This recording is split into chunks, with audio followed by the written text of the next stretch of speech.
Hey, what's up, guys? This is Lauren here.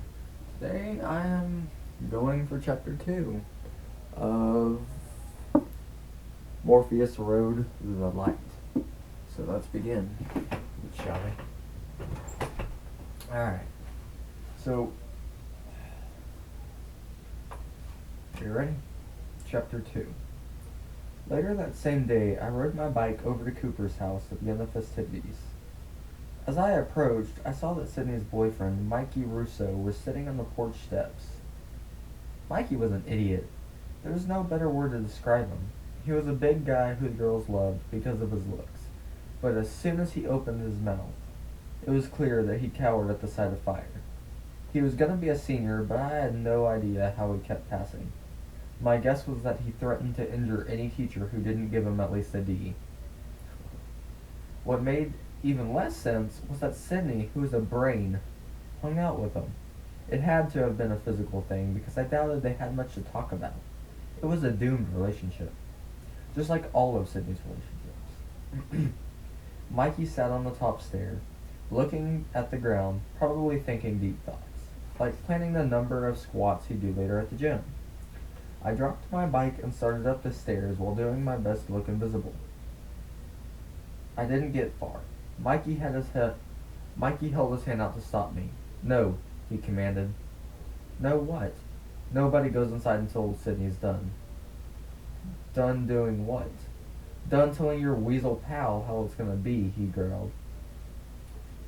This was the most Mikey and I had spoken in, well, forever. I was one of those wallpaper guys who never entered his sphere of consciousness, which was fine by me. The most interaction we ever had was when I had to leap out of his way or get bulldozed. I was less than nothing to him, and I was stuck. "Marsh," came the voice of my savior, Miss Foley. She pushed open the screen door and leaned out. "Would you please talk to Cooper?" Mikey quickly jumped to his feet and faced her. With an impossibly polite voice he said, "You're right, Miss Foley. I was just saying the same thing. Cooper needs a good talking to." "Weasel." Mikey turned his back to Miss Foley and gave me a look that was so intense it made my forehead burn.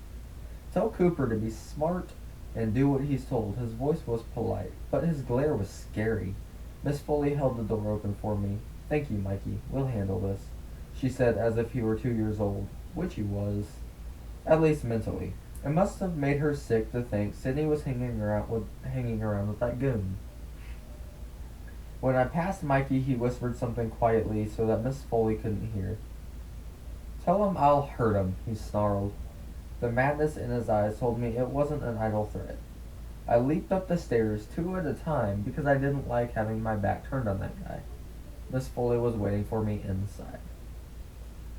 "What's going on, Miss F?" I asked. "Cooper is being Cooper," she said exasperated. "Would you please get him to see reason?" It wasn't an unusual request. I'd heard it a lot lately. "What's he being unreasonable about?" I asked. She took a tired breath and said, "I'm sure you know about the tickets." I nodded. "Such a mess. We decided to take Cooper out of the situation for a while and get him away from, influences." She whispered the word influences like it was a 4-letter word that should never be spoken aloud. "How are you guys going to do that?" I asked. "We want to take him up to the cottage for the summer." The Foleys had a great house on Thistledown Lake, a few hours north of Stony Brook. It was the kind of place where you could swim and canoe and hike and water ski and just hang out. I had visited the Foleys up there a couple of times and had a blast. "Are you talking about the whole summer?" I asked. "Absolutely. He needs to clear his head, and that won't happen down here. Not with all that's going on." It was a good idea. That I totally hated. If Coop took off, the stellar summer I was planning would turn into a 2-month bore. I wanted things to cool off for him, but not at the expense of summer. Before I could try and talk her out of the idea, I heard an angry shout come from the staircase. "Why?" came the anguished cry. "Why is it always about you?" "Sydney." I looked to Miss Foley. She gave me an embarrassed shrug. From the bottom of the stairs, I looked up to see Coop's sister on her way down. Get over yourself for once and just go, she barked over her shoulder. The first thing I saw were her legs. They didn't stop moving. I pressed my back against the wall as she blew past me. I don't even think she knew I was there. Her eyes were straight ahead, her body language tense. What did he say? Miss Foley asked sheepishly. Who cares? Sydney spat back. She hit the bottom of the stairs and didn't break stride as she pushed open the screen door to make a dramatic exit. Miss Foley gave me a helpless look. I'll talk to him, I said, and ran up the stairs. I found Cooper lying on his back on the floor of his bedroom, tossing a football in the air. What the heck? I asked. Can you believe it? They want me to get out of town like some mob guy who has to lay low until the heat dies down. Coop was genuinely angry. That didn't happen very often. Maybe you could just go for a week or two, I offered. No, they're talking the whole summer. My stomach stank. My stomach stank. My stomach sank. Oh my god, sorry. That lake is death, Ralph, he added. What I'll do there? What'll I do up there? Fish? That gets old after 8 seconds. The place is great if you're 6 or 60. For everybody else, torture. I was in the weird position of trying to talk him into doing something I didn't want him to do. I chose to duck the issue. What's Sydney's problem? I asked. Who knows? My parents aren't even making her go. She gets to be on her own for the whole summer, while I'm sentenced to 2 months at Camp Kumbaya. He sat up and threw the football into his chair angrily. I wasn't used to seeing Cooper like that. Even when things were going badly, he always laughed it off and figured a way to make the best of it. Not this time. He wasn't giving any double OK signs. Mikey the Mauler's downstairs, I said. He threatened to hurt you. What's that all about? Nothing, Coop said dismissively. Forget it. Did he give you the fake tickets? No, Coop barked. Let it go, alright? It's none of your business. He jumped up and went for his window, his escape route. We used to climb out and crawl across the roof whenever we wanted to sneak out of the house. It is my business, I shouted back. You did something stupid, and now you're going to have to take off for a couple of months to get away from the mess. And poof, there goes summer. Coop slammed the window shut so hard it made me jump. That makes it your business? He asked. Because I'm ruining your summer? That's not what I meant. Yeah, you did. Gee, sorry, Marsh. I should have thought it through before doing anything that might spoil your fun. How inconsiderate of me. Cooper never called me Marsh. He was ticked. But so was I. Don't go there, I shot back. I know this isn't about me, but it's not just about you either. The stuff you do has fallout.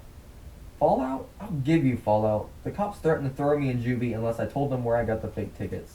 So I gave up a couple of guys. And you know what? I don't care because those dirtballs set me up.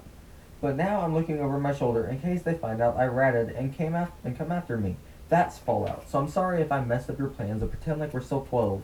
But you know, things happen. That's cold. Move on, Marsh. We're not kids anymore. I know that. But hey, who am I to judge? Do whatever you want. I'm sure there are plenty of guys who want to hang out with you and watch cartoons. I'm not your only friend. He paused, and then added, or am I? That was it. He was upset and scared, and I felt bad for him, but he had pushed it too far. Have a good summer, I said, and walked out of the room. I heard a crash as Cooper threw his football at the wall. I couldn't believe it. My best friend had turned on me. Sure, he was upset and scared, but it wasn't my fault he chose to walk on the dark side. I stormed down the stairs, passing Miss Foley. Will he go? She asked. Probably, I answered, trying not to show my anger. He's just got to get his head around it. Miss Foley looked relieved. That made exactly one of us. Thanks, Marsh. Maybe you can come up and visit? Yeah, maybe, I answered, and walked out the door. I had no intention of going up to that lake. Coop had made it pretty clear that we were headed in 2 different directions. He was on his own, and so was I. I pounded down the porch steps and was nearly at the bottom when Mikey appeared from nowhere and gave me a shove that literally launched me off my feet and sent me sprawling into a bush. What was that for? I shouted as I scrambled to sit up. As angry as I was, there was no way I'd jump up and push the guy back. That would have been suicide. You hang out with that weasel, you pay the price, he growled. Mikey, Sydney called out from the street where she sat in her VW Beetle. I didn't think she saw what happened, so I got up fast. I didn't want her to see me looking like some little kid who had just gotten shoved by the big bad bully. which is exactly what I was. "Let's go," she commanded. Mikey followed her instructions like an obedient dog. As he backed away, he pointed a threatening finger at me as if to say, "Remember what I said."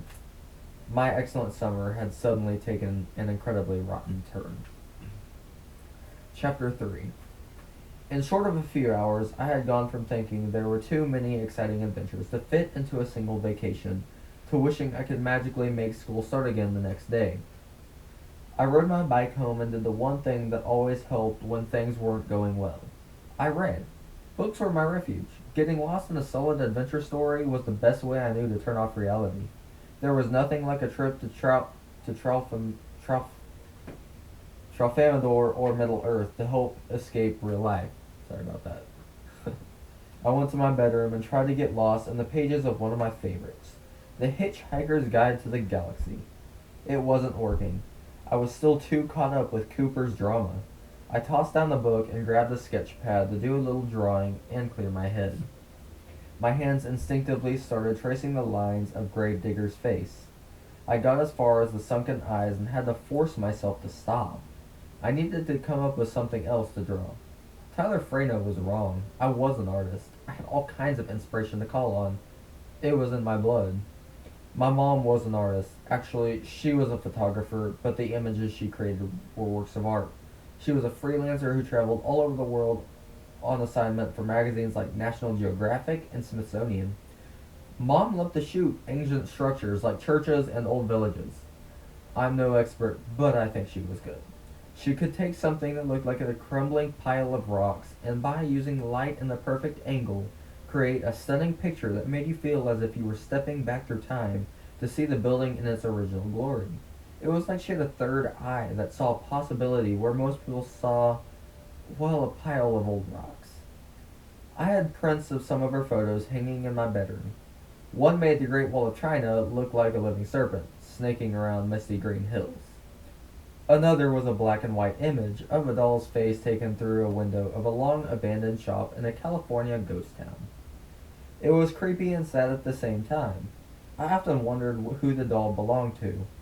Besides her photos, I had one whole shelf of stuff Mom had picked up on her travels and sent back to me. There wasn't anything cheesy like my parents went to Jamaica and all I got was this lousy t-shirt. There were hand-carved jade elephants from Indonesia, a marionette from Germany, a voodoo doll from New Orleans, a flute from Chile, and one item I had no clue about. It was a golden ball about the size of a plum. I think it might have been made of glass, but it was too hard to tell because the entire surface was painted with odd designs that could have been some strange alphabet or just some random doodles. The thing had weight, but wasn't heavy. It had absolutely no useful purpose as far as I could tell. I didn't even know where it came from or when I had gotten it. As I did so many times, I sat and let my eyes wander over Mom's stuff until I came to one particular photo. It was a spectacular shot of an abandoned centuries-old temple. The place looked like it had been built in the year one, but my mom captured the warm light of sunset on its surface in such a way that it looked timeless. It was a great picture. I hated it. "Dinner!" came a call from downstairs. 7 o'clock. I could set my watch by when Dad had dinner on the table. I wasn't hungry but didn't feel like sitting in the room by myself searching for inspiration. There would be plenty of time for that. There would be plenty of time for that over the next 2 months. Dad made spaghetti, his specialty. Pasta in boiling water and a jar of sauce. Real fancy stuff. I didn't eat much. I kept playing the events of the day over and over in my head. "So?" Dad asked, pulling me into the moment. "Vegas?" With all that had been going on, I'd totally forgotten. Dad was a marketing guy for a home electronics company. It's how we got the sweet plasma TV. He was headed to Las Vegas for a week-long convention and wanted me to go with him. I hadn't thought much about it because I was expecting to be kicking off summer with Cooper. "I don't know," I replied. "Come on, it'll be great. While I'm working, you can check out all the new tech stuff. Then we'll catch some shows at night. You know, Cirque du Soleil." I think that's how you say that. Yeah, that. We'll stay on a couple days and do some fishing. Maybe see Hoover Dam. LDI. That meant let's do it. Dad was a goof. He often spoke in acronyms like LDI or IMOOH. Out of here. Maybe that came from working with the Blackberry too much, or maybe he was just a goof. They're kind of relying on me at work, I said. It was a lie. They weren't relying on me at all. Work? You sound like some old guy. Come on, it's summer, LIU. That meant lighten up, or live it up. I wasn't sure which. As I think back, I wonder what would have happened if I had made a different decision. What if I had gone with them? Would things have played out differently? Or was everything that happened inevitable? I really don't want to go, Dad. He was ready to jump in with another reason to tempt me to go, but turned serious instead. I hate leaving you home alone. I know, but it's cool, really. You know that. Dad frowned. I do. I'm just worried about you, Marsh. Dad, I'll be fine. Seriously, you know I won't throw parties or trash the house. I know. I almost wish you would. Uh, what? He got up and started clearing the dinner plates. Something was bugging him. He finally said, "We never talk about Mom anymore." Whoa, change of subject. Not really. Mom was always the one who got us going. She came up with the ideas and the adventures, right? You used to love going on trips. That's what we did. But we haven't gone anywhere since, well, since Mom planned the last one. With her gone, it's like we're not, things are just different. Well, yeah, but it's not right. Is that why you want me to go to Vegas? You're trying to come up with an adventure like Mom used to do? No, maybe. I don't know. I'm just afraid that. I don't know how to say this, Marsh. I see you closing into yourself. Huh? Once Dad found the words, he couldn't stop. Don't get mad. It's just that I wish you'd get out more. Make more friends. Join a team. I think it's great how you're so into your books and your comics and your drawings. That's all great, but it's so solitary. He really caught me off guard. I wasn't expecting any of that.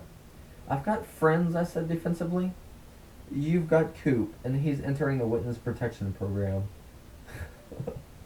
Where does that leave you? What are you going to do the rest of the summer? I've got plenty to do, I shot back. I'm sure you do, and that's great. I just want you to get out a little bit and have some fun. That's all I'm saying. It's what Mom would have wanted. Mom never would have said anything like that, I said, my anger building. Probably not. She was bleh, probably not. She was much smarter than me, but she knew what she wanted for you, and it wasn't to live a life inside of your head. Where do you get that stuff? Are you reading psychology books or something?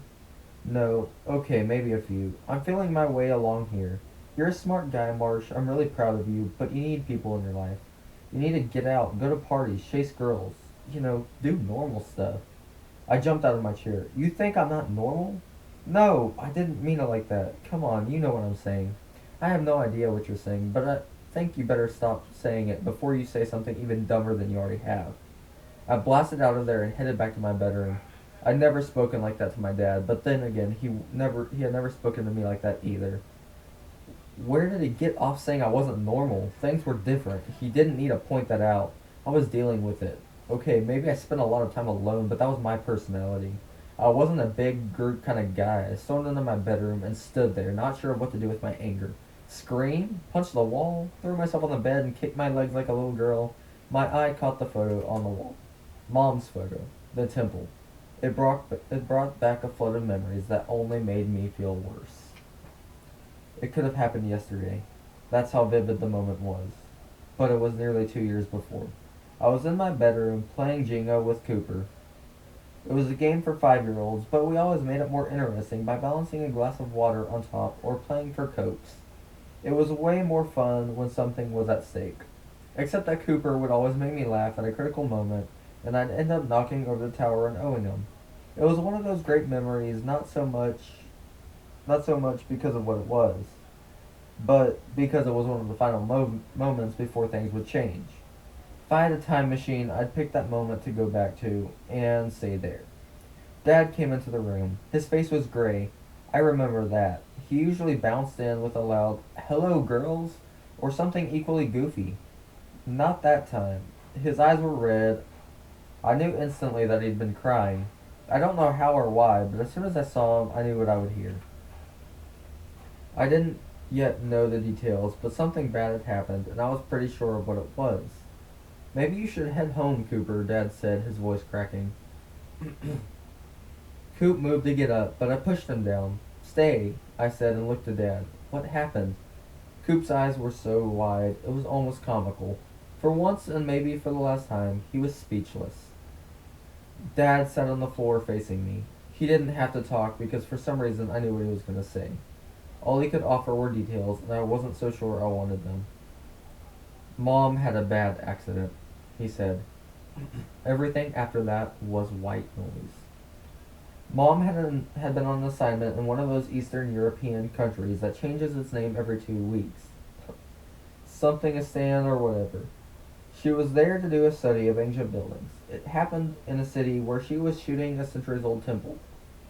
It was an earthquake, a serious one. The temple was destroyed, and dozens of people were killed. It was a wrong place, wrong time event that killed my mom and changed our lives. When I first got the news, I was angry. I had the whole why her thing going on. Though to be honest, it was more of a why me thing. I had no choice but to accept it, or try to. I still get angry sometimes, and this was one of those times. It didn't help me that I was already pissed off at Cooper. At that moment, I was pissed off at Mom too. I wanted to hit something, or someone I needed to release the pressure, or I was going to scream. I should have screamed. I looked at the picture on my bedroom wall, the temple. It was the last photo she ever took. She would soon die inside of it. When I look at it, which I do almost every day, I can't help but think it didn't matter how many centuries it stood. It was moments away from crumbling to dust along with my mom. What seemed so strong was actually very fragile. It's a beautiful photo. I hate it. I reached for the shelf that had all of Mom's mementos and grabbed the small golden ball with the odd markings. It was exactly what I needed. I spun, cocked my arm, and whipped the golden orb across the room, nailing the photo of the temple. It was exactly the release I needed. And one I instantly regretted. When the golden sphere hit the picture, it shattered, along with the glass over the photo. Tiny bits of glass flew everywhere. It was like a small explosion. At that same moment, I felt a sharp rumble as if a heavy truck was rolling by outside, shaking the house. It was so short, I figured my loss of control and release of pent-up energy had thrown off my equilibrium somehow. When the ball broke, it splattered deep red liquid all over the photo and wall. The spray reached beyond the black frame, staining the wall with dark red-brown juice. I couldn't get my mind around what I was seeing. The ball seemed ancient. How could it be filled with liquid? I walked to the photo, transfixed by the sight of red rivers drooling down the wall. Was it colored water? Or juice? I reached up and gingerly touched a glistening rivulet. I rushed my fingers together, snarling it around and wiping it back onto the wall. It was thick. It smelled like steak. It was blood. Dad! I screamed and ran out of the room. Dad, come here! I stood on top of the stairs as Dad hurried up. What? I ran back into my room with my dad right behind me. I threw this thing and it hit the wall. It shattered and spewed. I looked to the bloodied wall to see it wasn't bloody anymore. The photo and the wall around it were completely clean. I felt dizzy. How could that have happened? What did you throw? Dad asked, confused. Only a few seconds there, the wall had been splattered with what I thought was blood. There was no way it could have run down and left no trace. At least not that fast. The floor was covered with broken glass and shattered pieces from the golden ball. I hurried over and picked up two of the larger pieces of the destroyed ball. I felt the inside for traces of liquid. It was bone dry. Was it Mom's? Dad asked. I couldn't think straight. Yeah, I threw it at the picture. You what? Marsh! I shouldn't have. I know. I was mad. But when it broke, there was red stuff inside, like blood. He hurried to the wall and touched the photo where there was a small gouge from the impact. He ran his finger over it like it was a wound I had caused. He didn't have to say anything. I knew he was thinking I wasn't normal. All I could say was, sorry. Dad nodded. I am too. Was it valuable? I asked. Dad shrugged. I don't know. Your mom was always collecting things. Listen, Marsh. I didn't mean for you to get so angry. I want things to be good for you. But I'm okay, Dad. Really. He gave me a small, sad smile that said he didn't believe me. He didn't push it, though, and neither did I. He bent over to clean the remains of the shattered globe and the glass from the picture. I wasn't mad at him anymore. I knew he was just upset about Mom as I was, and when you're upset, you say things you don't mean. We usually handled it well. Sometimes we didn't, and that was a fact of our new life. There was nothing to do but help clean up. The storm had passed, at least for the moment. I was left with a mess to sweep away, a damaged picture, and the mystery of what had happened to the blood that was no longer splattered over my bedroom wall. That's chapter 3, and my next video will be chapter 4 and 5. I hope you guys enjoyed, and if you want to know what happened before this, check out my first video, which is also on my YouTube channel. Like I said, I hope you guys enjoy. Leave a comment, like, and subscribe to my channel. You know, I'll definitely, be reading more books once I finish this one. So, like I said, I hope you guys enjoy. I'll see you next time.